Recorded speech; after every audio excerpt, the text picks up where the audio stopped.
FCB Riding Academy. খোলা আকাশ, ভরা বর্ষা আর মেঘের সমারোহ, কখনো বা হালকা হিমেল বাতাস, স্নিগ্ধ পরিবেশ আর সম্মানিত অডিয়েন্স, দূর থেকে মুঠোফোন মারফত আপনাদের এই দূরদৃষ্টি, এই সব কিছু মিলিয়ে সদ্য কুরবানি পেরিয়ে আম, জাম, লিচু ও কাঁঠালের রসে টইটুম্বুরে আজকের এই সন্ধ্যায় এফসিবির পর্দায় আপনাদের সকলকে স্বাগতম জানাচ্ছি। আমি Mohammad Asaduzzaman Khokon, physical member, free Wheelers Club Bangladesh limited. আমরা প্রত্যেকেই মোটর বাইক চালাই, আর এই মোটর বাইক চালানোর প্রেক্ষিতে আমরা প্রত্যেকেই কোনো না কোনো মোটর বাইকিং কমিউনিটির সঙ্গে সম্পর্কিত। তেমনি Free Wheelers Club Bangladesh Limited আমাদের motor biking club. Free Wheelers Club Bangladesh Limited 2017 সালে তার যাত্রা শুরু করে 2019 সালে গভর্নমেন্ট রেজিস্টার্ড হিসেবে বাংলাদেশের প্রথম বাইকিং লিমিটেড হিসেবে তার পদযাত্রা শুরু করে। আমরা প্রত্যেকেই মোটর বাইক চালাই। মোটর বাইক চালানোর ক্ষেত্রে সতর্কতা অবলম্বন, রাইডার সেফটি ইস্যুস, ট্রাফিক আইন মেনে চলা এবং দুর্ঘটনা এড়াতে চাই মোটর বাইক চালানোর সঠিক শিক্ষা এবং জ্ঞান। সেই লক্ষ্যেই free Wheelers Club Bangladesh Limited আমাদের সকলের জন্য তৈরি করেছে এফসিবি রাইডিং একাডেমি। তবে যার হাত ধরে এফসিবি রাইডিং একাডেমির পথ চলা শুরু, আজকে এফসিবির পর্দায় আমাদের এই মঞ্চে আমরা আমন্ত্রণ জানিয়েছি সেই রূপকার, অনন্য, অনবদ্য, অপ্রতিরোধ্য, মাননীয় এবং আদরণীয় আমাদের শরীফ আহমেদ সুজা ভাইকে। আসসালামু আলাইকুম। আসসালাম ওয়া রাহমাতুল্লাহি ওয়া বারাকাতুহু। ঈদ মোবারক এবং শুভ সন্ধ্যা সুজা ভাই। ঈদ মোবারক, শুভ সন্ধ্যা। আপনাকে বর্ষার শুভেচ্ছা। আলহামদুলিল্লাহ। আপনাকে মৌসুমী ফলেরও শুভেচ্ছা। জোরে কথা বলুন। হ্যাঁ, মৌসুমী ফলের একটু লাউড ভয়েস চাইবো। মৌসুমী ফলের সুবিধা, মৌসুমী ফল কই জানেন তো, এমনি শুভেচ্ছা দিচ্ছি। আপনার জন্য সব ধরনের ব্যবস্থা আমার রাখা আছে। ঠিক আছে। এছাড়াও আপনাকে free Wheelers Club Bangladesh limited এর পক্ষ থেকে, এফসিবি রাইডিং একাডেমির পক্ষ থেকে, এফসিবির বর্তমান এক্সিকিউটিভ বোর্ডের পক্ষ থেকে, এই অপরিচিত হোস্টের পক্ষ থেকে আপনাকে অনেক স্বাগতম এবং শুভেচ্ছা। ধন্যবাদ।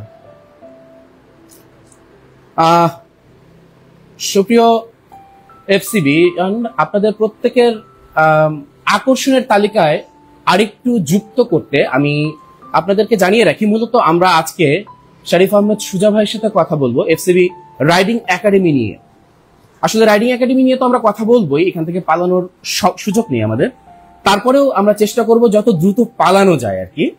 এছাড়াও এই রাইডিং একাডেমি ছাড়া আমরা কথা বলবো, দুষ্টামি করব, হাসি ফাজলামি করব, অর্থাৎ ফ্রি হুইলার্স ক্লাব বাংলাদেশ লিমিটেডের লিগেসিটা ধরে রাখবো। অ্যাকচুয়ালি এই প্যাশনেটেড বাইকিং কমিউনিটিতে আমরা কি করি, আমরা কিভাবে এখানটায় সময় পাস করি, আমরা কিভাবে এনজয় করি, what we are doing at FCB actually, সেটা আপনারা আমার মনে হয় আজকের এই অনুষ্ঠানের মাধ্যমে কিঞ্চিত হলেও যারা নতুন এসছেন এফসিবিতে তারা বুঝতে পারবেন। সো আমি আরেকটা তীর আপনাদের উদ্দেশ্যে ছুড়ে দিতে চাই।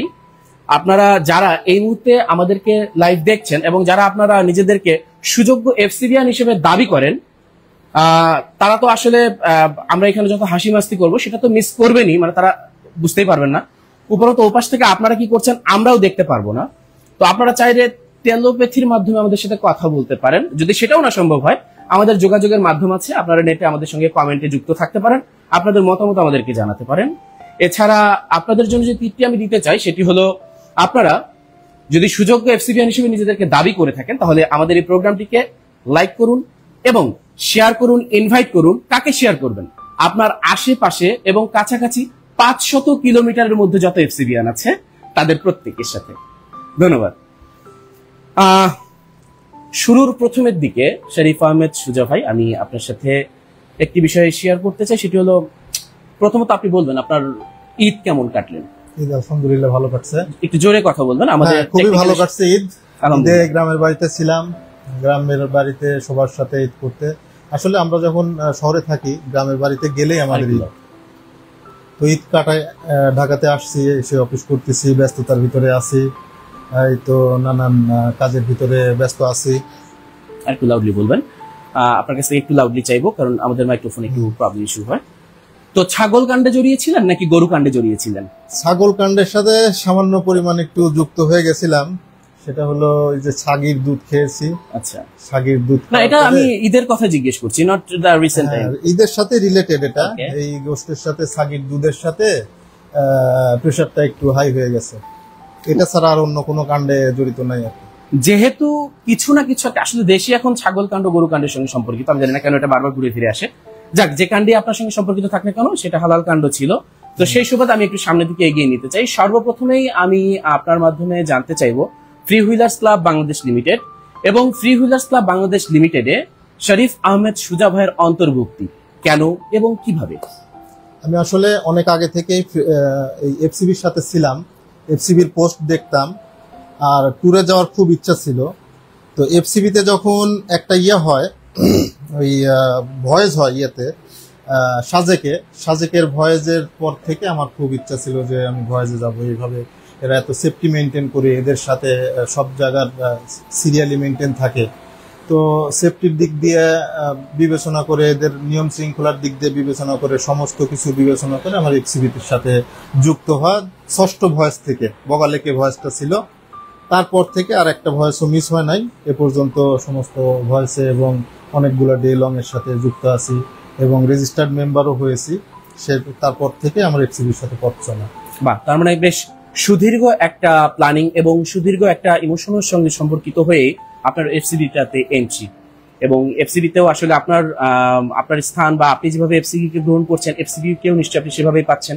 এফসিবিতে আপনি নিজেকে কিভাবে দেখছেন বা আপনি এফসিবির সাথে কিভাবে সম্পর্কিত থাকছেন? এফসিবি কে আসলে আমি আমার নিজের ক্লাব হিসেবেই মনে করি, এফসিবিও আমাকে নিজের ক্লাব হিসেবেই মনে করে।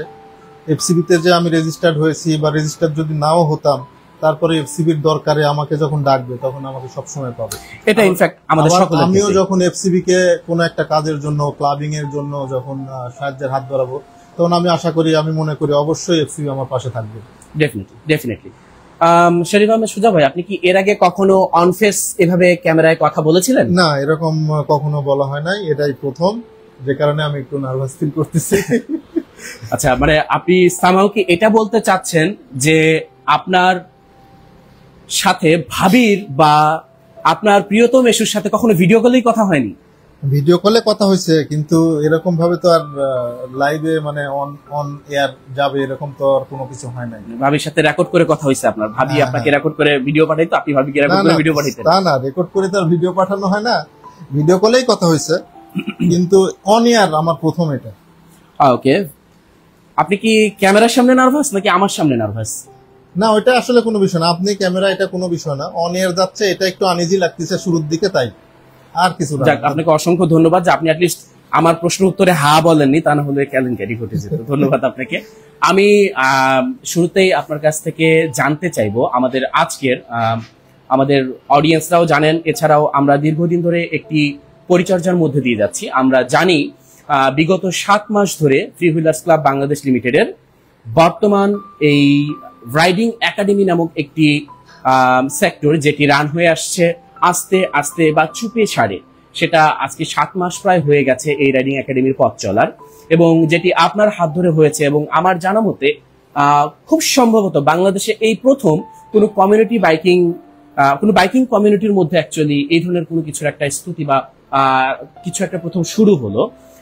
আসলে আমি প্রথমে আপনার কাছ থেকে জানতে চাইবো যে এফসিবি রাইডিং একাডেমি এটি আসলে কি? এফসিবি রাইডিং একাডেমিটা আসলে এটা রাইডিং একটা স্কুলের মতো, যেখানে সকল বাইকার, এখানে যারা আছে, নতুন পুরাতন রাইডার আছে, অভিজ্ঞ রাইডার আছে, অনভিজ্ঞ রাইডার আছে, সবাই এখানে এসে প্র্যাকটিস করতে পারবে, তাদের স্কিলটা ডেভেলপমেন্ট করতে পারবে। এই চিন্তা ভাবনা নিয়েই আমি আসলে শুরু করছিলাম নিজে নিজে প্র্যাকটিস করতে করতে, যখন আমার সাথে আরো 2-4 জন আসতে থাকলো, তখন ক্লাব থেকে আমাকে এটা উদ্বুদ্ধ করছে। এবং অনেক আগে থেকে আমি যে প্র্যাকটিস করতাম, তারও অনেক আগে থেকে আমি ক্লাবকে বলতাম যে এরকম একটা একাডেমি বা এরকম একটা সুযোগ থাকা দরকার, যেখানে আমরা সবাই নতুন পুরাতন, স্কিল আনস্কিল, সবাই যাতে আমাদের স্কিলটাকে মানে প্র্যাকটিসটাকে আমরা ঝালাই করতে পারি, এরকম একটা জিনিস থাকা দরকার। যেহেতু আমরা বিভিন্ন সময় বিভিন্ন জায়গাতে ট্যুরে যাওয়া হয়, সেহেতু আমাদের রাইডিং স্কিলের ব্যাপার স্যাপার থাকে। সেই জিনিসগুলোর দক্ষতা আমাদের বৃদ্ধি করার জন্য প্র্যাকটিসটা চালু রাখার তাগিদেই আমি অনেক আগে থেকে বলে আসতেছিলাম। তো যখন আমি নিজেই শুরু করলাম তখন এফসিবি আমার পাশে এসে দাঁড়িয়েছে, আর সেখান থেকেই এই রাইডিং একাডেমিটার নাম ধারণ করছে আর কি। অনেক ধন্যবাদ সুজা ভাই। সুপ্রিয় এফসিবিয়ান, আপনারা যারা লাইভে আমাদেরকে দেখছেন, অ্যাকচুয়ালি আপনাদের জ্ঞাতার্থে আমি জানিয়ে রাখি, আপনারা এখন পর্যন্ত নিজেদের সক্রিয় করতে পারেননি। আমি আপনাদের সক্রিয় উপস্থিতি এখন দেখতে পাচ্ছি না। আপনারা বোধহয় ভুলে গেছেন, আমার কাছে এই মুহূর্তে আইফোন ইনফিনিটি প্রো ম্যাক্স নামের একটি ফোন আছে। আমি কিন্তু এখানে আপনাদের সকলকে জাস্টিফাই করছি। আপনারা নিজেদের উপস্থিতি জানান দিন কমেন্টের মাধ্যমে। আপনাদের প্রশ্ন থাকলে আপনারা প্রশ্নও করতে পারেন আমাদেরকে। ওয়েল, ফেরত আসছি সুজা ভাইয়ের কাছে। সুজা ভাই, আপনি আম বেশি পছন্দ করেন নাকি কাঁঠাল বেশি পছন্দ করেন? আম কাঁঠাল দুটোই পছন্দ করি। ওয়েল, আম কাঁঠাল দুটো পছন্দ করলে, মানে যদি আপনাকে বলি আম আপনি অ্যাকচুয়ালি কিভাবে খান, মানে আম এইভাবে ধরে আমের নিচের অংশটা ছিঁড়ে এভাবে প্রেস করে চুষে খান, নাকি এভাবে আম চারপাশ থেকে ছিলে নিয়ে কলার মতো? না, আম আসলে ছিলে নিয়ে দুধ দিয়ে মিশায় খাই আমি। Wow, very good. আর যদি কাঁঠালের ক্ষেত্রে জিজ্ঞেস করি, মানে আপনি কি কাঁঠালের কোষটাকে আগে বিচিটা বের করে নিয়ে কোষটা খান, নাকি কোষটা মুখের মধ্যে ঢুকাই দিয়ে বিচি বের করে খান? না, কাঁঠালটা খাওয়ার আসলে একটা সিস্টেম আছে। কাঁঠালটা খেতে হবে হলে হাতে সরিষার তেল মাখতে হবে। ওকে।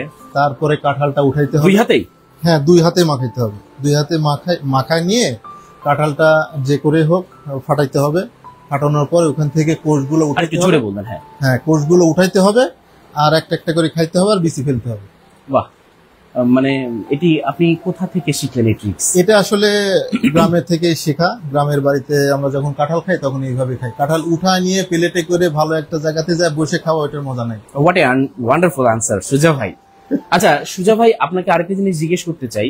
ধরেন আপনি রাস্তার মধ্যে দিয়ে, খুব সুন্দর ফাঁকা একটি রাস্তা, কিছু দূর সামনেই আরো ধরেন অনেক মানুষজন দাঁড়িয়ে আছে, আপনি আপনার মানে আনমনে বলবো না, আপনার মানে মানসিকতা একটু ফুরফুরা মেজাজে আপনি গাড়ি চালাচ্ছেন। তো গাড়ি চালানোর একটা পর্যায়ে গিয়ে আপনি খুব স্টাইল করে একটু গাড়ি চালানোর চেষ্টা করছেন, হঠাৎ করে এক বাড়ি থেকে পেছন থেকে কুত্তা আসলো, এসে আপনাকে ধাওয়া দেওয়া শুরু করলো। এমনটি হয়েছে কিনা আপনার সঙ্গে কখনো? কুত্তা হঠাৎ করে ধাওয়া দিছে, বিশেষ করে ব্রেকিং প্র্যাকটিসের সময়। ডিএলসিসি অফিস থেকে আমি যখন প্র্যাকটিসটা শুরু করি, তো কমিউট করার সময় মানে অফিসে আসার সময়, অফিস থেকে বাসায় যাওয়ার সময়, এই টাইমটাতে আমি প্র্যাকটিস করতাম, কয়েকটা অ্যাটেম্প্ট করতাম ব্রেকিং এর। তো এই আমাদের অফিস হলো মহাখালী ডিওএসএস। এখান থেকে যখন শুরু করার পরে আমার অফিসের পাশের বাসাতে কয়েকটা কুত্তা ছিল, এই ডিওএসএস এর পার্কের পাশে। তো এই বেশ কয়েকদিন ধাবরানি খাইছি। ব্রেক করতে গেছে আর একেবারে কুত্তা আইসা তারা ধরছে, তখন সামনেই স্পিড বেশি করে সামনে গিয়ে কর্নারিং মাইরে। আমার মনে হয় এই একটি বিষয় আপনাকে রাইডিং একাডেমিতে উদ্বুদ্ধ করবার একটি প্রক্রিয়া বলে আমি মনে করছি। Is it right? হইতে পারে। ওকে, ফাইন। তাহলে আমার নেক্সট প্রশ্ন আপনার প্রতি সুজা ভাই, আপনি মোটামুটি কতদিন ধরে বাইক চালাচ্ছেন? বাইক চালাই আসলে 9 বছরের ঊর্ধ্বে। 9 বছর। তাহলে তো আপনি একটা সুদীর্ঘ সময় ধরে বাইক চালায় আসছেন। হঠাৎ কেন আপনার মনে হলো যে নতুন করে আপনার বাইকিং প্র্যাকটিস করা উচিত, বা আপনার আরো কিছু শেখার আছে বাইক প্র্যাকটিস করার মাধ্যমে? কেন মনে হলো? আসলে এটা হঠাৎ করে হয় নাই, এটা অনেক দিন থেকে আমি চিন্তা করতেছিলাম। যখন থেকে রাইডিং একাডেমি হবে বা এরকম একটা কিছু এফসিবিতে হবে, তখন থেকে চিন্তা করতেছিলাম যে আসলে প্র্যাকটিসটা করতে হবে। তো এই চিন্তা ভাবনার উপরে থাকতে থাকতে বিভিন্ন ইউটিউবের ভিডিও দেখতে তারপরে আপনার গত নভেম্বরের দিকে যখন আমি প্র্যাকটিসটা শুরু করি, তার আগের একটু কাহিনী আমি বলে নেই। আমি তো বাইক চালাই 1996 সাল থেকে বাইক চালানো শিখেছি। 1996 সালে তখন বাবার বাইক চুরি করে নিয়ে চালাইতাম। তারপরে নিজস্ব বাইক চালাই হলো 2015 সাল থেকে। 2015 সাল থেকে চালাই। একটা বাইক ছিল আমার হিরো HF ডিলাক্স। সেই বাইকটা 12,000 কিলোমিটার চালিয়ে আমি বিক্রি করে দিয়েছিলাম। তারপর 2017 সালের জানুয়ারি মাসে আমার এই জিক্সারের সাথে আমার পথ চলা 1,14,000 কিলোমিটার। তো এই যে আমার 9 বছরের অভিজ্ঞতা এবং 1,24,000 বা আরো কিছু কম বেশি চালানোর অভিজ্ঞতা নিয়ে যখন আমি প্রথম অ্যাটেম্পটে ব্রেকটা করতে যাই 30 কিলোমিটার বেগে, এটা হয়তো শুরুর দিকে যারা করবে তাদের আরো অনেক স্কিলড আছে, তারা আরো কম দূরত্বে থামাইতে পারবে। কিন্তু আমি যখন প্রথম অ্যাটেম্পটটা করি তখন আমার 30 কিলোমিটার গতিতে বাইক থামাইতে 18 ফিট লেগে গেছে। লং ডিস্টেন্স 18 ফিট লেগে গেছে। এটাই যখন 40 কিলোমিটারে করি প্রথমের দিকে, মানে আমার প্র্যাকটিসের একবারে শুরুর দিকে 40 কিলোমিটারে যখন করি তখন আমার 27 ফিট লেগে গেছে। অনেকে আরো কম ডিস্টেন্সে পারে প্রথম দিকে। ওকে, যাই হোক আমার লাগছে। এটা কি জিক্সার এই ইস্যুর জন্য? না না, জিক্সারের ইস্যুর জন্য না, আসলে ব্রেকটার ক্যাপাসিটির উপরে নির্ভর করে। ব্রেকটা প্রেস করার টেকনিক প্লাস হলো সাহস, এগুলোর উপরে নির্ভর করে। এবং টায়ার প্রেসার সবকিছুই এর সাথে অনেক কিছু রিলেটেড আছে। তো যাই হোক, এই 9 বছরের অভিজ্ঞতা আর 1,20,000 প্লাস কিলোমিটারের অভিজ্ঞতা দিয়ে আমি 30 কিলোমিটার বা 40 কিলোমিটারে 27 ফিট লাগছে আমার থামাইতে। তো যখন এটা প্র্যাকটিসটা আমি কন্টিনিউ করলাম, বিভিন্ন ভিডিও দেখলাম, টেকনিকটা যখন আমার আত্মস্থ হতে থাকলো, অভ্যস্ত হইতে থাকলাম, তখন আমি 30 কিলোমিটার গতিতে 12 ফিট 11-12 ফিটের মধ্যে এখন থামাইতে পারি এবং 40 কিলোমিটার গতিতে মোটামুটি 17-18 ফিটের মধ্যে থামাইতে পারি। তার মানে প্র্যাকটিস যে আসলে দরকার আছে, যদি কেউ প্র্যাকটিসে না নামে তাহলে সে কোনো সময় বুঝতে পারবে না যে আসলে প্র্যাকটিসের দরকার আছে বা আমার প্র্যাকটিস করতে হবে। অনেকেই মনে করতেছে যে আমি তো 20 বছর যাবত বাইক চালাই, আমার তো প্র্যাকটিসের দরকার না, আমি তো অনেক অভিজ্ঞ। আসলে এখানে একটা কথা বলি, সেটা হলো, মনে করেন একটা ব্যক্তি বাংলা ভাষা যখন কথা শিখে, শুরুর দিকে হয়তো 1 বছর 2 বছর পর থেকে কথা শিখে, কথা শেখার পরে তার বয়স ধরেন 50 বছর, তার মানে সে 48 বছর যাবত বাংলা ভাষা কথা বলতেছে। তো সে যদি কোন রকমের হায়ার এডুকেশন না নেয় ভাষার উপরে, তো ভাষার উপরে যখন পাণ্ডিত্য অর্জন করতে যাবে, এই 50 বছর বয়সে মনে করেন সে এমনি অনার্স পাস করছে, অনার্স পাস করার পরে 50 বছর অতিবাহিত হওয়ার পরে সে মনে করলো যে আমি বাংলা ভাষার উপর পাণ্ডিত্য অর্জন করব। তাহলে কি সে বাংলা ভাষায় পাণ্ডিত্য অর্জনের জন্য তাকে কি স্টাডি করতে হবে নাকি হবে না? অবশ্যই নতুন করে তাকে আবার শুরু করতে হবে, শুরু করতে হবে। এই জিনিসটার মতোই আমার বাইক শেখাটা। আমি যদি সঠিকভাবে না শিখে 50 বছর কেন 60 বছর 70 বছরও চালাই, তো আমার ওই বাংলা ভাষার মতন আমার রাইডিংটা হবে। What a lovely speech. দীর্ঘদিন ধরে বাইকিং করার সুবাদেও আসলে কখনো এই ধরনের চিন্তাই করিনি। মানে একটা গাড়ি নিয়েছি, আমি জেন্টেলি চালাই অথবা রাফলি চালাই, আমি চালাই যাচ্ছি শুধুমাত্র, কিন্তু এই ধরনের একটা একাডেমিক থিঙ্কিং করতে হবে রাইডিং বা আমার স্কিলের জন্য বা আমার পরিবেশের ভারসাম্যের রক্ষার্থে বা আমার সেফটি নিশ্চিতকরণের জন্য। আসলে এই সবকিছু মিলিয়ে আসলে এই ধরনের চিন্তা কখনো আমাদের করা হয় নাই। তো সম্মানিত অডিয়েন্স, আমরা একটা জিনিস কিন্তু খুব সুনিশ্চিতভাবে সুজা ভাইয়ের কথায় আমরা বুঝতে পারলাম, সেটি হলো আসলে রাইডিং একাডেমি নিয়ে আমরা যতই আলোচনা করি না কেন, রাইডিং একাডেমিটা আসলে মূলত এইভাবে আমরা আসলে এভাবে ঠিক ফিজিক্যালি বলি, নন ফিজিক্যালি বলি বা ভার্চুয়ালির কথা বলি না কেন, আসলে কথোপকথনের মাধ্যমে আসলে এই রাইডিং একাডেমি সম্পর্কে বা প্র্যাকটিসিং বিষয়টা সম্পর্কে আসলে জানবার সুযোগ খুব কম। এটি করতে হলে আসলে শুধু দেখলে হবে না, খরচা আছে। মানে আমাদের বাইকের মধ্যে ফুয়েল ভরে আমাদেরকে প্র্যাকটিসে আসতে হবে সুজা ভাইয়ের সাথে প্র্যাকটিস করে তারপর আমাদেরকে শিখতে হবে। আসলে এটি নিয়ে আমরা আলোচনা নিয়ে এই মুহূর্তে করতে পারছি না, আই মিন এগুলো আমাদের অনেকগুলো এপিসোডের উপর দিয়ে যাবে। আপনারা জানেন এই প্রথমবার এই রাইডিং একাডেমিটা নিয়ে আমাদের প্রথম এপিসোডটা আজকে শুরু হচ্ছে। এটি চলমান একটা প্রসিডিউর মেইনটেইন করে যাবে। সো আজকে আমরা মূলত আপনাদেরকে এফসিবি রাইডিং একাডেমি সম্পর্কে সম্যক একটি ধারণা দেওয়ার চেষ্টা করছি মাত্র। আবারও ফিরে আসছি শরীফ আহমেদ সুজা ভাইয়ের কাছে। সুজা ভাই, আপনি মোটামুটি ভাবে আমি যদি বলি দর্শনীয় স্থান কিংবা বাংলাদেশের কোন কোন জায়গায় এখন পর্যন্ত গাড়ি নিয়ে এবং আপনি আপনার বাইকের মাধ্যমে কভার করেছেন বা গিয়েছেন, ঘুরেছেন? আসলে বাইক নিয়ে অনেক জায়গাতে গেছি, আবার অনেক জায়গাতেই যাওয়া হয় না।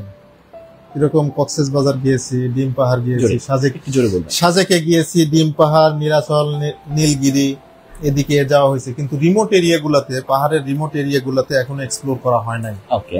তারপরে এদিকে যদি ধরেন নেত্রকোনা, জামালপুর, ওইদিকে পঞ্চগড়, বাংলাবান্ধা, তারপরে রাজশাহী, চাঁপাইনবাবগঞ্জ, নওগাঁ, এদিকে বরিশাল, খুলনা, পটুয়াখালী, এদিকে যাওয়া হয়েছে আর কি। অনেক দিকে ঘোরাফেরা করা, অনেক জায়গায় আপনি মোটামুটি ভাবে ঘুরেছেন। আচ্ছা, আমি যদি এই বিষয় সম্পর্কিত করে আপনাকে আপনার একটা অভিজ্ঞতার কথা জিজ্ঞেস করি, দেখুন তো একটু আপনার সঙ্গে মেলে কিনা। মানে আপনি তো আপনার রাইডিং সেফটি হিসেবে ইউজ করেন, আপনার রাইডার সেফটির যা যা ইস্যুস আছে সব তো আপনি ইউজ করেন, তাই না, আপনার ট্যুরের ক্ষেত্রে? হ্যাঁ হ্যাঁ। তো আপনি বুট, আপনার হেলমেট, আপনার সেফটি গিয়ার্স এবং আপনার জ্যাকেট সবকিছু আপনি পরিধান করে, maybe you like music also, আপনি মিউজিক পছন্দ করেন? মিউজিক পছন্দ করলে মিউজিক শুনি না আমি। Okay, whatever. আপনি আপনার পছন্দসই কিছু একটা আপনার কমিউনিকেটরে বাজছে, আপনি ধরুন সাপোজ আপনার সামনে খুব সুন্দর সমারোহ, মানে ধরুন যে আমি যদি বলতে চাই যে ধরেন শিমুল বাগান, একটা শিমুল বাগান, শিমুল ফুল ছুঁড়ে ছুঁড়ে পড়ছে রাস্তার মাঝখান দিয়ে, চারিপাশে সবুজ, অসম্ভব সুন্দর হাওয়া যাচ্ছে এবং সেই হাওয়া ধান খেতে ঢেউ খেয়ে যাচ্ছে, অর্থাৎ খুব মনোরম একটা পরিবেশ। এরকম একটা পরিবেশের মধ্যে দিয়ে আপনি আপনার বাইক চালিয়ে যাচ্ছেন, হঠাৎ করে আপনার মনে হলো যে লেট ক্যাপচার সামথিং, আপনি একটা ফুটেজ নিতে চান অথবা একটা ভিডিও করতে চান কিংবা একটা ছবি তুলতে চান, এই জন্য আপনি আপনার বাইকটাকে ব্রেক করলেন এবং ব্রেক করার পরে আপনি আপনার পা নিচে নামালেন। এরপরে আপনি আপনার ফোন বের করার পরে আপনি যখন গাড়িটা থেকে নিচে তাকিয়ে দেখলেন, তখন দেখলেন যে গরুর গোবরের মধ্যে আপনার পা পড়ে গেছে। এমনটি হয়েছে নাকি কখনো আপনার? না, এরকম হয় নাই, কারণ আমি দেখে শুনেই তো থামাই। বাইক যখন চালাচ্ছি আমার সামনের দিকে, তখন তো দৃষ্টি থাকে যে কোথাও আমি বাইক থামাচ্ছি, তো সেই ক্ষেত্রে আমার ওই পা গিয়ে গোবরের ভিতর পড়ার অপশনটা এখানে থাকে না আর কি। অর্থাৎ আমরা সুপ্রিয় অডিয়েন্স, আমরা যেটুকু বুঝতে পারলাম যে একজন রাইডার হিসেবে আমাদের দৃষ্টিশক্তি কিংবা এই তীক্ষ্ণতার জায়গাটাও কিন্তু বিবেচনা করতে হবে, কোথায় পা রাখবো, কোথায় পা রাখবো না, কোথায় দাঁড়াবো বা কোথায় দাঁড়াবো না। এই প্রসঙ্গে যদি আপনাকে আমি জিজ্ঞেস করি যে আসলে বাইক রাইডিং এর ক্ষেত্রে অভিজ্ঞতা একটা অবশ্যই বিষয়, তবে শুধু অভিজ্ঞতাই কি সবকিছু নাকি আরো কিছু আছে, কি বলবেন? না, এখানে আসলে অভিজ্ঞতা তো একটা দরকারি জিনিস আছেই, কিন্তু এখানে অভিজ্ঞতার সাথে আমার স্কিলও হইতে হবে। আমি অনেক অভিজ্ঞ হলাম, কিন্তু পারিপার্শ্বিক অবস্থাগুলো জানলাম, কিন্তু আমি স্কিল্ড না, তাহলে তো আমার এখানে মানে অভিজ্ঞতা দিয়ে আমি এটা করতে পারবো না, কভার করতে পারবো না। সেজন্য আমার স্কিলডও হইতে হবে, মানে দক্ষতা আমার অর্জন করতে হবে। দক্ষতা প্লাস অভিজ্ঞতা প্লাস পারিপার্শ্বিক অবস্থা প্লাস হচ্ছে তাওয়াক্কাল তো আল্লাহ, এবং লাস্টের দিকে আমার থাকবে সেফটি গিয়ার্স। এই কয়েকটা জিনিসের উপর ভিত্তি করলে আমাদের দুর্ঘটনা থেকে অনেকাংশে সেফ থাকা সম্ভব। কয়েকটা জিনিস, একটা হলো আমরা যারা মুসলমান আছি তারা তাওয়াক্কাল তো আল্লাহ সুন্নত তরিকা অনুসারে আমাদের যানবাহনে উঠতে হবে। তারপরে 2 নম্বর হচ্ছে স্কিল্ড হইতে হবে। 3 নম্বর হচ্ছে আমার অভিজ্ঞতা, মানে পারিপার্শ্বিক অবস্থা যাকে স্ট্র্যাটেজি বলে, এটা থাকতে হবে। 4 নম্বর হলো এগুলা মেনটেন করার পরেও যদি কোনো কিছু হয়ে যায়, তো সেই ক্ষেত্রে আমার সেফটি গিয়ার্সটা আমার মানে এটুকু কভার করবে। ওয়েল সেড সুজা ভাই, ডেফিনেটলি এটা একটা খুবই চমৎকার একটি বিষয় বলেছেন। আসলে শিক্ষণীয় বিষয়গুলো, এই বিষয়গুলো নিয়ে আমাদের আসলে আলোচনা হওয়া উচিত বা প্ল্যাটফর্মটা আসলে দাঁড় হওয়া উচিত। কারণটা হলো শুধু বাইকিং করলেই নয় বা ক্লাবিং করলেই নয়, পাশাপাশি আমাদের সচেতনতা বৃদ্ধি করা এবং সেসব করাও। সুপ্রিয় দর্শক শ্রোতা, আমি সেটাই বলছি, three wheelers Club Bangladesh limited শুধুমাত্র বাইকিং কিংবা কমিউনিটি রিলেটেড, এই বাইক রিলেটেড কাজ করছে তা নয়। Three wheelers Club Bangladesh limited একই সাথে সমাজসেবামূলক কাজও করে। তারা বিভিন্ন ধরনের চ্যারিটি করে থাকে, অন্যান্য বাইকিং ক্লাবের সঙ্গেও তাদের সুসম্পর্ক রয়েছে। আপনারা সকলে সেটি জানেন এবং আপনারা সেটি দেখতেও পারবেন। আর আপনাদের শরীফ সুজা ভাই, আপনার কাছে আবারও ফিরতে চাই, আপনার হোম ডিস্ট্রিক্ট কোথায়, দেশের বাড়ি কোথায়? Home district Natore. নাটোর, মানে আপনি উত্তরবঙ্গের বরেন্দ্র এলাকার রাজশাহী ডিভিশনের। আপনি তাহলে তো মোটামুটি একটা গ্রাম্য পরিবেশ আপনার শৈশবে পেয়ে এসছেন।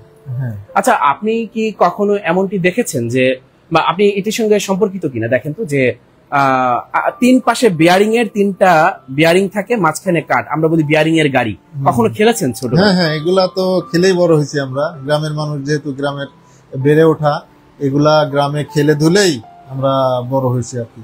ওকে, মার্বেল খেলেছেন? হ্যাঁ, মার্বেল আমার সাথে কেউ পারতো না। লাটিমও খেলছি। লাটিমও খেলেছেন? কখনো ওই যে ম্যাচ ছিঁড়ে ছিঁড়ে তাস বানায় খেলতো কড়ি দিয়ে, এটা খেলছি? হ্যাঁ, এগুলা খেলছি। দাঁড়িয়াবান্ধা, গোল্লাছুট, টায়ার। দাঁড়িয়াবান্ধা, গোল্লাছুট খেলছি। দাঁড়িয়াবান্ধাটা আসলে আমি রিচ করতে পারি নাই, আপনাদের এলাকা হয়তো অন্য ভাষা বলে, আমাদের দিকে আরেকটা। ওকে, দাঁড়িয়াবান্ধা ইটস লাইক এ সিমিলার, একটা দাগ দেওয়া থাকে, 6টা ঘর থাকে, 3 পাশে 3 জন অপোনেন্ট থাকে, দাগ পার হয়ে যেতে হয়। বদন বলে। ওকে, বদনও খেলেছি। সো আপনার কাছে জানবার ইচ্ছে, এই যে প্রথমে বললাম আপনাকে বিয়ারিং এর গাড়ি, এই বিয়ারিং এর যে বিয়ারিং থাকে 3টা, এই 3টা বিয়ারিং এ আমরা কিন্তু আসলে ওগুলো আসলে সাইকেল বা অন্য যন্ত্রাংশের যে বিয়ারিং গুলো থাকে সেগুলো সেট করে সেই বিয়ারিং করতাম, সেই গাড়িটা শ্যালো মেশিনের বিয়ারিং। তো সেক্ষেত্রে দেখা গেছে অনেক সময় জং ধরে থাকতো, সে বিয়ারিং এর একটা সাউন্ড আসতো। আপনি কি রিলেট করতে পারেন সেই সাউন্ডটা কেমন হয়? হ্যাঁ, কেমন হয়? কেমন যেন একটা ঝনঝনানি সাউন্ড আসে। না, I think it sounds like কিরকির কিরকির কিরকির কিরকির। না, কিরকির সাউন্ড না, এটা এটা ঝনঝনানি সাউন্ড।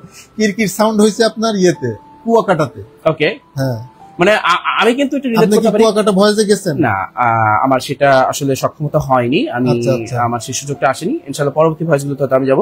কিন্তু বিয়ারিং এর গাড়িতে আমি যখন দেখেছি, বিয়ারিং এ যখন জং ধরে, আমি কিন্তু বিয়ারিং গাড়ি ঠেলেছি, and I heard that sound clearly that it was sounds like কিরকির কিরকির কিরকির কিরকির এরকমই সাউন্ড করে। এটা আসলে কিরকির সাউন্ড না, কিরকির সাউন্ড কুয়াকাটাতে হয়েছে। ওকে, হোয়াট দা, মানে আমি আপনার কাছে কাহিনীটা জানতে চাইবো।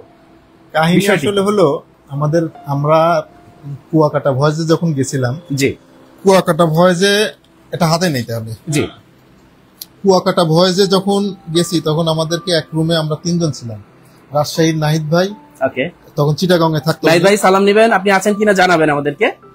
নাহিদ ভাই থাকতো, এদিক থেকে চিটাগাং থেকে আসছিল ডাক্তার শামীম ভাই, উনিও চিটাগাং শামীম ভাই, আপনাকেও সালাম, আমাদের সঙ্গে আছেন কিনা জানাবেন। দেশের বাইরে আছেন। আর আমি ছিলাম এক রুমে। ওকে, তো এই 3 জন ছিলাম এক রুমে। রুমে থাকার অবস্থা শামীম ভাই একটা গান বের করছে এই ফেসবুকে দেখতে দেখতে, তো ওই গানের সাথে কেন যেন কিরকির শব্দটা চলে আসছে। আচ্ছা, তারপর থেকে আমি আর শামীম ভাইয়ের ভিতর থেকে কিরকির কিরকির চালু হয়ে গেল। এই কুয়াকাটা 7th ভয়েস কুয়াকাটা আমাদের, তারপর থেকে এই তো কিরকির কিরকির।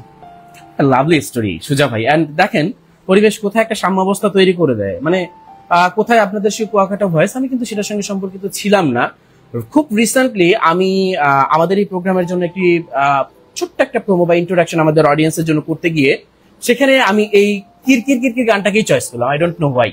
এবং সেটি সাজ্জাদ আলীর কোগ স্টুডিও থেকে একটা সাজ্জাদ আলীর একটা গান আর কি, জানি না কেন সেটাই বললাম। What a coincidence. আরো অনেক কিছু আছে হয়তো আপনাদের মধ্যে। আচ্ছা শরীফ আহমেদ সুজা ভাই, আমি আপনার কাছ থেকে এই মুহূর্তে জানতে চাইবো, আপনি তো মোটামুটি ভাবে নিজেই প্র্যাকটিস শুরু করেছেন, কতদিন হলো আপনার প্র্যাকটিস শুরু করবার? প্র্যাকটিস করতেছি আমি মোটামুটি 7 মাস, 7.5 মাস। আপনি কি কি প্র্যাকটিস করেন? আমি ব্রেকিংটাই প্র্যাকটিস করতেছি এখন পর্যন্ত, যেহেতু আমরা এখনো প্রফেশনাল কেউ নাই। তো আমি মোটোজিৎসুর জিনিসগুলা দেখি, ভিডিও, বিভিন্ন ইনস্ট্রাক্টর আছে, প্রফেশনাল ইনস্ট্রাক্টর যারা, তাদের ইনস্ট্রাকশনের এই জিনিসগুলা দেখি। আর এমনি আমাকে আফরাদ ভাই বিভিন্ন সময় বিভিন্নভাবে অ্যাডভাইস দিয়ে সহযোগিতা করছে, সাহায্য করছে, বিভিন্ন পরামর্শ দিয়ে কিভাবে করব। তো এটা হলো নভেম্বর থেকে করতেছি। তারপরে যখন এটা আমার কন্টিনিউয়াসলি আমরা চালু থাকতে মানে চলমান রাখছি, তো চলমান রাখার পরে বেনিফিটগুলো আমি নিজেই বুঝতে পারতেছি, আমার কোথায় কোথায় ভুল ছিল সেগুলা সংশোধন হয়ে যাওয়ার দিকে আরো সামান্য কিছু কাজ আছে। এখন এটার সাথে আমাদের আরো কিছু নতুন মেম্বাররা, পুরাতন মেম্বাররা এখানে সাথে আরো যোগ হচ্ছে আমার সাথে। প্র্যাকটিস করার পরে আপনি কোনো ধরনের পরিবর্তন নিজের মধ্যে দেখেছেন কিনা, এবং আপনি বর্তমান আপনার কনফিডেন্স লেভেল সম্পর্কেও যদি আমি জানতে চাই, কি বলবেন? প্র্যাকটিসের পরিবর্তনটা তো যে আগেই বললাম, যে শুরুতে আমার যতটুকু ডিস্টেন্সে থামাইতে পারতাম তার চেয়ে এখন অনেক কম ডিস্টেন্সে থামাইতে পারি। আরো অন্যান্য জিনিসগুলা বলেন, থ্রোটল কন্ট্রোল, ক্লাস কন্ট্রোল, তারপরে ব্রেকিং তো আছেই, এগুলা অনেক ডেভেলপ হয়েছে। আসলে ব্রেকিং এর সাথে অনেক জিনিসগুলো আমার রিলেটেড আছে, রাউন্ড শিফটিং, গিয়ার শিফটিং, এগুলো অনেক জিনিস ডেভেলপ হচ্ছে, আমি এটা বুঝতে পারতেছি। ধন্যবাদ।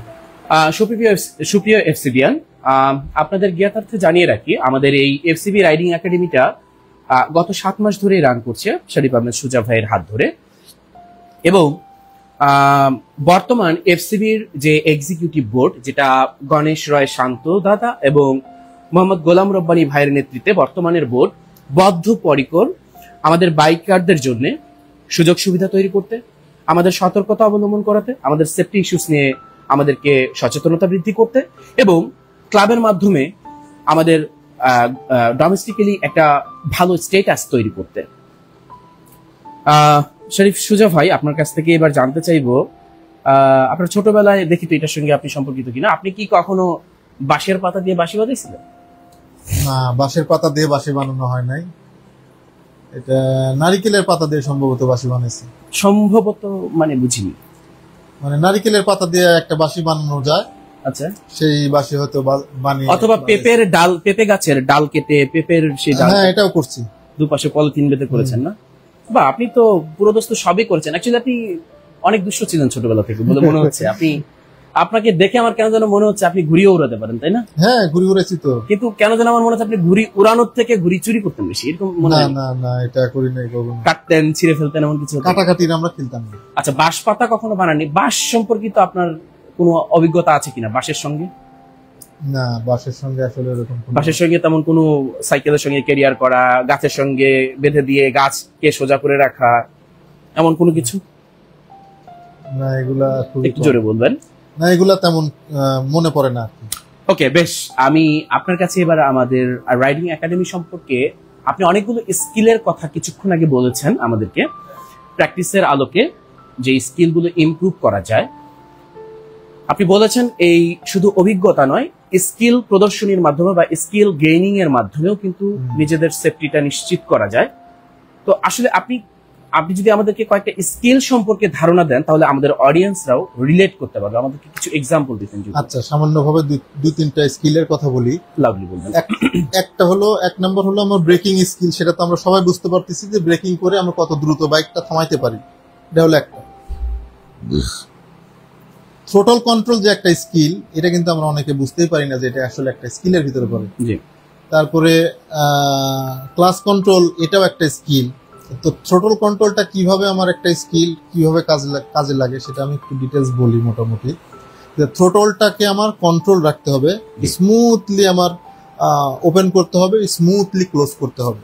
আমাদের বাইক যদিও 150 সিসির বাইকে থ্রোটল কন্ট্রোলটা বেশি ইম্পর্টেন্স না, গুরুত্ব বহন তেমন করে না। হায়ার সিসি বাইকগুলোতে থ্রোটল কন্ট্রোলটা অত্যন্ত গুরুত্ব বহন করে। যদি থ্রোটলটা স্মুথলি যদি আপনি ওপেন করতে না পারেন, তাহলে বাইক হুইলি হয়ে পড়ে যাবে, এরকম অনেক ভিডিও আমরা দেখি। তো থ্রোটল কন্ট্রোলটা আমাদের জন্য কোন কোন জায়গাতে ইম্পর্টেন্ট সেগুলো আমি একটু সংক্ষেপে বলি। ইয়েতে গেলাম, গ্র্যাভল রাস্তাতে থাকলো, রাস্তাতে গ্র্যাভল আছে, রাস্তাতে স্লিপারি কোনো কিছু আছে, বা একটা মানে আনইভেন সারফেস আমি অতিক্রম করতেছি, কিংবা পাহাড়ে গেলাম, পাহাড়ের যে স্টিলের স্ট্রাকচার ইয়াগুলো থাকে, কি বলে, ব্রিজ থাকে, সেই ব্রিজে পার হচ্ছি আমি। তো সেইখানে যদি আমার থ্রোটলটা কন্ট্রোল না থাকে, থ্রোটলটা যদি আনইভেনলি আমি করি, মানে মুচড়ানো যাকে বলে, সেটা যদি করি, তাহলে কিন্তু আমার পিছনের চাকা স্কিড করবে, এটা নিশ্চিত। এবং আমি দেখছি আমার সামনের বাইকে সামান্য একটু থ্রোটলের কম বেশি হয়েছে, বা গিয়ার শিফটিং করছে, ডাউন শিফটিং করছে, তো তার পিছনের চাকা স্কিড করছে, সে ব্রেক ধরে নাই। আমি পরে জিজ্ঞাসা করছি যে ভাই স্কিড করলো কেন, বলতেছে ভাই এরকম ডাউন শিফট করে ফেলছিলাম। তো এইসব ক্ষেত্রে, কর্নারিং এর ক্ষেত্রে অত্যন্ত গুরুত্বপূর্ণ জিনিস হলো একটা থ্রোটল কন্ট্রোল। এই থ্রোটল কন্ট্রোলের প্র্যাকটিসটা আমার যদি আমি আত্মস্থ করতে পারি, তাহলে অনেক ক্ষেত্রে আমার বাইকটাকে স্মুথলি রান করানো সম্ভব। এরকম এগুলার সাথে ক্লাস কন্ট্রোল আছে, তারপরে ব্রেকিং তো আছেই। তো এই স্কিলগুলা মানে মোটামুটি 2-4টা স্কিলের কথা আর কি বললাম। ধন্যবাদ সুজা ভাই। এই আসলে অনেক বিশদ একটা বিষয়, এই বিষয় সম্পর্কে জানবার জন্য। আসলে আমাদের এই প্র্যাকটিস সেশনটা আসলে না করতে পারলে, বা আমরা অন ফিজিক্যালি প্র্যাকটিসটা না করতে পারলে হয়তো আমরা এগুলো অ্যাচিভ করতে পারবো না। সুপ্রিয় অডিয়েন্স, আপনাদের একটি জিনিস জানিয়ে রাখি, রিসেন্টলি এফসিবি গ্যারেজের প্রোগ্রামটি অনুষ্ঠিত হয়ে গেছে 28শে জুন রাত 8টায় এফসিবির পর্দায়। আপনারা যদি সেটি দেখে না থাকেন, তাহলে আপনারা লিংক ডিসক্রিপশন বক্সে দেখতে পাবেন। এছাড়াও চাইলে আপনারা এফসিবির ফেসবুক পেজ এবং ইউটিউব চ্যানেলে ঘুরে আসতে পারেন সেটি দেখার জন্য। ধন্যবাদ। সুজাবে, আবার আপনার কাছে ফিরছি। আপনার আসলে এই যে প্র্যাকটিস করছেন, আপনার এই প্র্যাকটিসের গাইডলাইনটা কোথা থেকে আসছে, বা আপনি কিভাবে ফলো করছেন? বললাম যে মোটো জিতসু, তারপরে আরো কিছু চ্যানেল আছে যেগুলা যারা প্রফেশনাল ইনস্ট্রাক্টররা ইউটিউব চ্যানেল চালাইতেছে, তো তাদের কাছ থেকে ইনস্ট্রাকশন নিয়েই মোটামুটি আমরা প্র্যাকটিস করতেছি। আমরা কেউই আসলে এখানে মানে প্রফেশনাল ইনস্ট্রাক্টর না, আমরা নিজেরাও প্র্যাকটিস করি। আমি যেটুকু বুঝি আরেকজনকে দেখাই, আরেকজনের কাছ থেকে শিখি। এইভাবে আমাদের মোটামুটি একটা মানে প্র্যাকটিস সেশন আমরা রান করতেছি। তো ব্রেকের সেশনগুলো আমার শেষ হলে তারপরে নেক্সট সেশনের চিন্তা ভাবনা করা হবে আর কি। প্র্যাকটিস কি আপনি একা করেন নাকি আরো অনেকের সাথে করেন, বা অনেককে মোটিভেট করতে পেরেছেন? হ্যাঁ, প্র্যাকটিস শুরুর দিকে আমি একাই করতাম। তারপরে আমার সাথে যখন আরো অনেকে ইন্টারেস্টেড ফিল করলো, নতুন পুরাতন আমাদের টর্কের মেম্বার, আমাদের বোর্ডের মেম্বার, বা আমাদের ভার্চুয়াল মেম্বার, তো তারা যখন ইন্টারেস্টেড ফিল করলো, তখন আমার সাথে অনেকেই জয়েন করছে। জয়েন করে তারা অনেকেই এখন কন্টিনিউ করে যাচ্ছে প্র্যাকটিসটা। আচ্ছা, আপনার এই প্র্যাকটিস সেশনটা কখন হয় বা কোথায় হয়? প্র্যাকটিস সেশনটা সাধারণত আমরা সরকারি ছুটির দিনে, বিশেষ করে শুক্রবার বা অন্যান্য ছুটির দিনে এগুলা করার চেষ্টা করি। ওকে। আর প্লেসটা আমাদের কোনো নির্দিষ্ট কোনো প্লেস নাই, আমরা যে কোনো একটা ফাঁকা রাস্তায় গিয়ে যেখানে যানবাহন থাকে না সকালবেলা এবং ভালো সারফেসের কন্ডিশনের রোড দেখে সেইগুলা জায়গাতে আমরা প্র্যাকটিস করি আর কি। আপনি যদি আমাদের অডিয়েন্সদের উদ্দেশ্যে বলতেন যে কিভাবে আপনার এই প্র্যাকটিস সেশনে অংশগ্রহণ করবে তারা? প্র্যাকটিস সেশনে আসলে এখন অংশগ্রহণ করতে হলে কিছু কন্ডিশন আছে। বাইকটা একটু টিপটপ কন্ডিশনে রাখতে হবে, বিশেষ করে ব্রেকিং এর ব্যাপারগুলা যেগুলো আছে, ব্রেক ফ্লুইড, ডিস্ক, তারপরে আমার ব্রেকের হোস পাইপ, ব্রেক প্যাড, এগুলো প্রপারলি মেনটেন করতে হবে। আবার চাকার প্রেসার আমার সঠিকভাবে, যেগুলা ইয়েতে সার্ভিস ম্যানুয়ালে আছে সেই ম্যানুয়াল অনুসারে টায়ার প্রেসারটা আমার রাখতে হবে, ইউজার ম্যানুয়াল অনুযায়ী ইউজার ম্যানুয়াল অনুসারে টায়ার প্রেসারটা রাখতে হবে। তারপরে আমার সেফটি গিয়ার্স এর উপর আমি গুরুত্ব দিচ্ছি। সেফটি গিয়ার্স এর ভিতরে হেলমেট আছে, গ্লাভস আছে, তারপরে রাইডিং জ্যাকেট, প্যান্ট, এগুলা হলে তো খুবই ভালো হয়। রাইডিং বুট আছে। তো যাদের রাইডিং জ্যাকেট বা প্যান্ট নাই তারা এলবো নি গার্ড পরেও আসতে পারে। আর ইনিশিয়াল পর্যায়ে হয়তো আরো কিছু চমক হয়তো আসবে সামনের দিকে, যেগুলা একটু শিথিল করা হতে পারে। এটা গেল আমার একটা কন্ডিশন। তারপরে আমার সোশ্যাল মিডিয়াতে অ্যাক্টিভ থাকতে হবে, সকালবেলা ঘুম থেকে উঠার মানসিকতা থাকতে হবে। এগুলা হলো কন্ডিশন আমার সেশনে আসতে হলে। সকালে যদি ঘুম থেকে না উঠতে পারে তাহলে তো আমার সেশনে আসতে পারবে না, আমাদের এই রাইডিং সেশনে তারা তো আসতে পারবে না। তারপরে সোশ্যাল মিডিয়াতে অ্যাক্টিভ থাকলে, সোশ্যাল মিডিয়াতে মানে হোয়াটসঅ্যাপ গ্রুপ বা মেসেঞ্জার গ্রুপ, সেগুলোতে অ্যাক্টিভ থাকলে এইখানে বিভিন্ন ইনস্ট্রাকশন বা নির্দেশনা দেওয়া হয়, সেগুলো দেখে তখন সেগুলো সচেতন হতে পারবে। তো এই মোটামুটি ইয়েগুলো আছে। এগুলো জানার পরেও যখন এগুলো মানতে চাবে তখন এগুলা মেনে নিয়ে আমাদেরকে নক দিবে কিছু ইনফরমেশন, যে সে কি বাইক চালায়, কতদিন ধরে চালায়, কোথায় থাকে, ঢাকাতে আমাদের যে সেশনগুলো হচ্ছে সেগুলাতে সে সকালবেলা আসতে পারবে কিনা। এগুলা পজিটিভ যখন থাকবে তখন আমাদেরকে ইনফরমেশন দিলে আমরা তাদেরকে নিয়ে একটা গ্রুপ ক্রিয়েট করব, হোয়াটসঅ্যাপ গ্রুপ হোক আর মেসেঞ্জার গ্রুপ হোক। সেই গ্রুপে তাদেরকে বর্ণনা করা হবে যে আসলে কখন, কিভাবে, উপস্থিতির সময় কখন, আর কোথায় আসতে হবে, সেগুলো সেখানে আমাদেরকে বলা হবে। ওয়েল, সুজা ভাই, আপনি তো এটি শুরু করবার আগে যেমন আপনিও একজন সাধারণ রাইডার হিসেবে ছিলেন, তারপর আপনি ক্লাবে আসলেন, তারপর আপনি ক্লাবিং শুরু করার প্রেক্ষিতে হুট করে তো আর এই চিন্তাটা একদিনও আসেনি আপনার মাথায়। আসলে আপনার এই প্র্যাকটিসের আইডিয়াটা মাথায় আসার পেছনে আপনার কি কোনো ইন্সপিরেশন আছে কিনা? ইন্সপিরেশনটা আসলে রাইডিংটাকে যে আমার মানে বাড়াইতে হয়, এবং যারা রেগুলার রাইড করে, ইউটিউবের বিভিন্ন ভিডিও দেখছি, তো বিভিন্ন ইনস্ট্রাক্টররা বলতো যে রাইডিংটা যারা কন্টিনিউ করে তাদের রেগুলার সপ্তাহে অন্তত পক্ষে প্র্যাকটিস করা উচিত। এই জিনিসটা দেখতাম বগালেকের ভয়েসের শুরু থেকে। তো বগালেকের ভয়েস দিয়ে এসে আমি তখন এফসিবির যারা কর্ণধার ছিলেন তাদেরকে বলছিলাম যে ভাই এরকম একটা কিছু করা যায় কিনা, যে এখানে আসবে, মোটামুটি একটু প্র্যাকটিস করবে, অনুশীলন করবে। তো এটা আমার মাথায় অনেক দিন থেকে কাজ করছে। এফসিবির মধ্যে থেকে আপনার কেউ ইন্সপিরেশন ছিল কিনা এই ব্যাপারটায়? এফসিবির ভিতর থেকে না, এগুলো আমার দেখার পরে আমাকে সহযোগিতা করছে। আপনি সেলফলি মোটিভেটেড হয়ে, ইন্সপায়ার্ড হয়ে বাই ইউটিউব, বাই আপনার চ্যানেলগুলোর মাধ্যমে দেন আপনি এইসবের প্রতি আসলেন। আচ্ছা সুজা ভাই, আপনার কাছে একটি জিনিস জানতে ইচ্ছে হয়, সেটি হলো আপনি তো চাইলে এটি পার্সোনালি তৈরি করতে পারতেন। এটা আপনার নিজের তৈরি একটি চিন্তা, এই চিন্তাটি আপনি নিজে করেছেন, আপনি একক প্রচেষ্টায় সেটি করতে পারতেন। তো সেক্ষেত্রে মানে এখন আপনি আজকে এফসিবির পর্দায় এসেছেন, আপনি এফসিবির রেজিস্টার্ড মেম্বার, আপনি এফসিবির পর্দায় এই রাইডিং একাডেমি নিয়ে কথা বলছেন। তো এটি তো আসলে আপনার নিজের নামেও হতে পারতো, এটি এফসিবির নামে চলে যাচ্ছে। আপনাকে কি একটু ভারাক্রান্ত করে কিনা, বা আপনাকে একটু কষ্ট দেয় কিনা? এটা আমাকে কখনোই ভারাক্রান্ত করে না। জোরে কথা বলতে পারতেছি না, একটু সমস্যা হচ্ছে। তো এটা আমাকে ভারাক্রান্ত করে না, কারণ এফসিবি কে আমি আমার অন্তঃস্থল থেকে ওন করি, এটাকে আমি নিজের মনে করি। যে কারণে আমার একটা জিনিস ক্রিয়েট করছি, তার মানে এটা আমারই থাকবে। আমি তো এফসিবির আর আমার আলাদাভাবে দেখতেছি না, যে কারণে এটা আমার কখনোই খারাপ লাগে না যে আমার মানে আমি একটা জিনিস নতুন ভাবে সৃষ্টি করলাম আর সেটা এফসিবি নিয়ে গেল, এরকম আমার কাছে মনে হয় না। আপনি অনেক উদার মনের, সেটি আমরা অলরেডি পরিলক্ষিত করলাম। সুপ্রিয় এফসিবিয়ান, আমি আপনাদের জ্ঞাতার্থে আবারও জানিয়ে রাখছি নতুন কিছু প্রোগ্রাম আমাদের শুরু হয়েছে। আজকে চলমান ধারার প্রথম পর্বটি আমাদের অনুষ্ঠিত হতে যাচ্ছে এফসিবি রাইডিং একাডেমির। তবে গতকাল 28 জুন রাত 8টায় কিন্তু এফসিবি গ্যারেজের আরেকটি অনুষ্ঠান সম্পন্ন হয়েছে।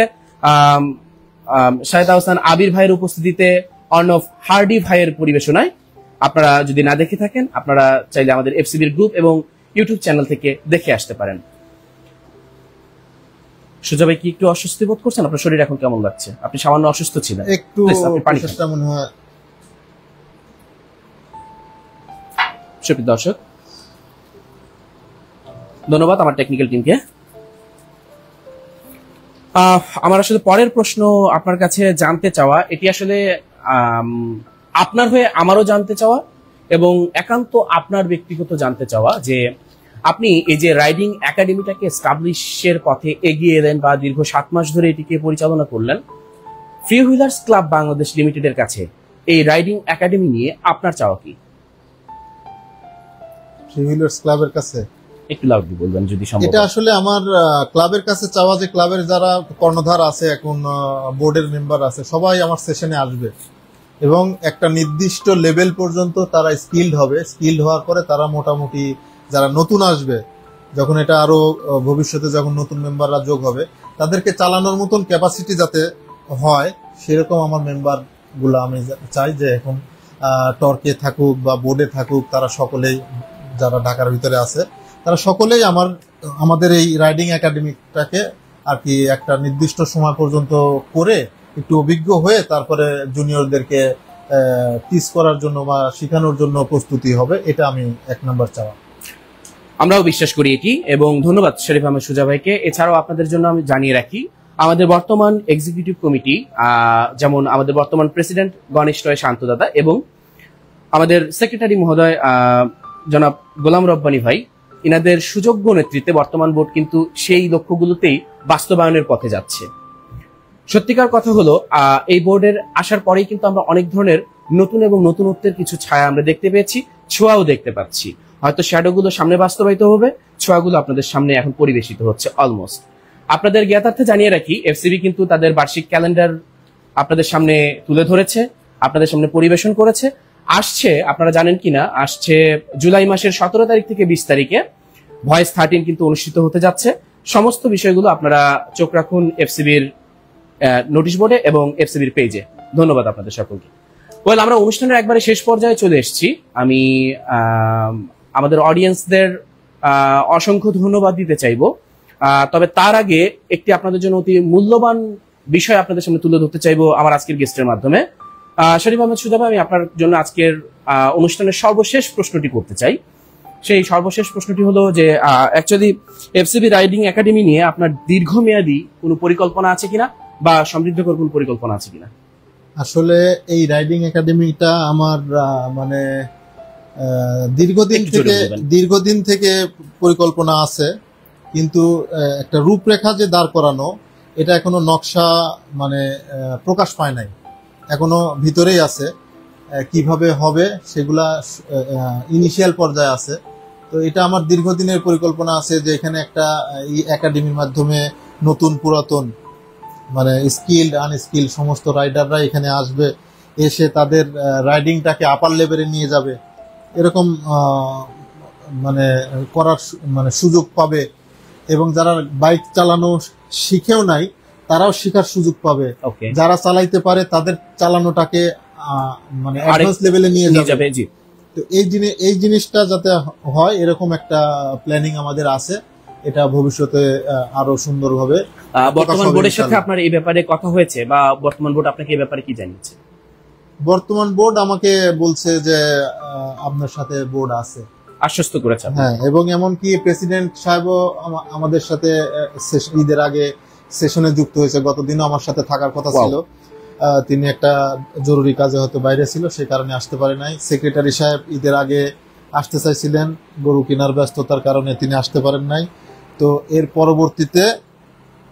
পরবর্তীতে অর্থাৎ পরের সেশনগুলোতে হয়তো তিনারা সবাই আসবেন। আর এদিকে তো রানা ভাই আমার সাথে আছে বোর্ডের মেম্বার হিসেবে, রানা ভাই আমার সাথে আসে, তারপরে প্রিন্স ভাই গেছে, তিনি এখন বর্তমান বোর্ডে আছে। আবার সামনের দিকে আমাদের আরো কিছু সিনিয়র মেম্বার আসতে যাচ্ছে, তো তারাও আসবে। নয়ন ভাই আছে, আকরাম ভাই আছে, এদিকে আমার আফরাদ ভাই হয়তো যদি আসে সামনের দিকে, উনি আসলে আমাদের বিভিন্ন গাইডলাইন দিবে। এদিকে তারেক ভাই আছে, তারেক ভাই প্রাইভেট কার নিয়ে আমার সাথে যুক্ত হতে চাইছিলেন, কিন্তু অসুস্থতার কারণে তিনি সেই সেশনটা একবার মিস করছিলেন। তিনার কারণে আমরা সেশনটা টাইমটা আগা দিছিলাম। ওকে, তো সকালবেলা ফজরের পরে জানাইছে যে আমি একটু অসুস্থ, আসতে পারতেছি না। জানতে পারলাম সুজা ভাইয়ের এই দিক সেই দিক ওই দিক থেকে অনেক ভাইয়ের সাথে এই ব্যাপারগুলো নিয়ে সংশ্লিষ্ট আপনি। বাহ, এটি শুনে ভালো লাগলো। আমরা অনুষ্ঠানের একবার শেষ পর্যায়ে চলে এসেছি। আমি বিদায় নেওয়ার আগে শরীফ আহমেদ সুজা ভাই, আপনি আমাদের এফসিবির অডিয়েন্সদের উদ্দেশ্যে কিছু বলতে চান কিনা? এফসিবির অডিয়েন্সদেরকে আসলে সামান্য কিছু কথা বলবো, যে যারা বাইকিং কমিউনিটিতে আসি, তারা তো মানে বিভিন্ন জায়গায় বাইক নিয়ে ট্যুর করি, তাদের তো দক্ষতার ব্যাপারটা আমার ডেভেলপ করতেই হইবে, আপগ্রেডে নিয়ে যাইতেই হবে, নিজের নলেজটাকে আমার বাড়াইতেই হবে। এমনকি যারা বাইক চালায়, কমিউনিটিতে নাই, বাইক চালায়, তাদেরকে উচিত এই বাইকিং এর স্কিলডের ব্যাপারটা তাদের মানে ডেভেলপমেন্ট করা। স্কিলের ব্যাপারটা যদি ডেভেলপমেন্ট করতে পারি, তাহলে আমাদের দুর্ঘটনা থেকে আমরা অনেক ক্ষেত্রে আমাদের এগুলা সেফ সাইডে থাকতে পারবো বলে আমি আশা করি। এগেইন আমি ধন্যবাদ দিতে চাই সুজা ভাইকে। বেসিক্যালি এখন কিন্তু আর হুড খোলা রিক্সা, শ্রীকান্তের গান কিংবা চায়ের দোকানে আমাদের সেভাবে মোড়ল ঘোরানো হয় না, বা আমাদের স্থান সেভাবে নিশ্চিতকরণ হয় না আমাদের বাইক হওয়ার পর থেকে। সো যেহেতু আমরা বাইক রাইডিং করি, সেক্ষেত্রে আবারও আপনাদের মনে করিয়ে দিতে চাই সতর্কতা অবলম্বন, রাইডার সেফটি ইস্যুস, ট্রাফিক আইন মেনে চলা এবং দুর্ঘটনা এড়াতে আমাদের রাইডিং একাডেমির মাধ্যমে শিক্ষা গ্রহণের কোনো বিকল্প নেই। বর্তমান বোর্ড সেই লক্ষ্যে বদ্ধপরিকর। এছাড়াও আপনাদের সুবিধার্থে জানিয়ে রাখি, আমাদের এপিসোডগুলো নতুন করে শুরু হলো। গতকাল 28 জুন রাত 8টায় এফসিবির পর্দায় অনুষ্ঠিত হয়েছে এফসিবি গ্যারেজ, যা সাইদ হাসান আবির ভাইয়ের উপস্থিতিতে অর্ণব হার্ডি ভাইয়ের উপস্থাপনায় সম্পন্ন হয়েছে। আজকে ফ্রিউলার্স ক্লাব বাংলাদেশ লিমিটেডের পর্দায় এগেইন আপনাদেরকে জানিয়ে রাখছি, আমাদের রাইডিং একাডেমি নিয়ে সুজা ভাইয়ের মন্তব্য শুনলাম। আজকে প্রথম পর্ব গেল। আমরা ধীরে ধীরে হয়তো আবারও পরবর্তী এপিসোডগুলো আপনাদের সামনে তুলে নিয়ে আসতে পারবো। আর আপনাদের জন্য চার্মিং আপ আবারও রাইজ করতে চাই, আসছে ভয়েস 13 17 জুলাই থেকে 20 জুলাই পর্যন্ত। টিল দেন ভালো থাকবেন সকলে, ধন্যবাদ।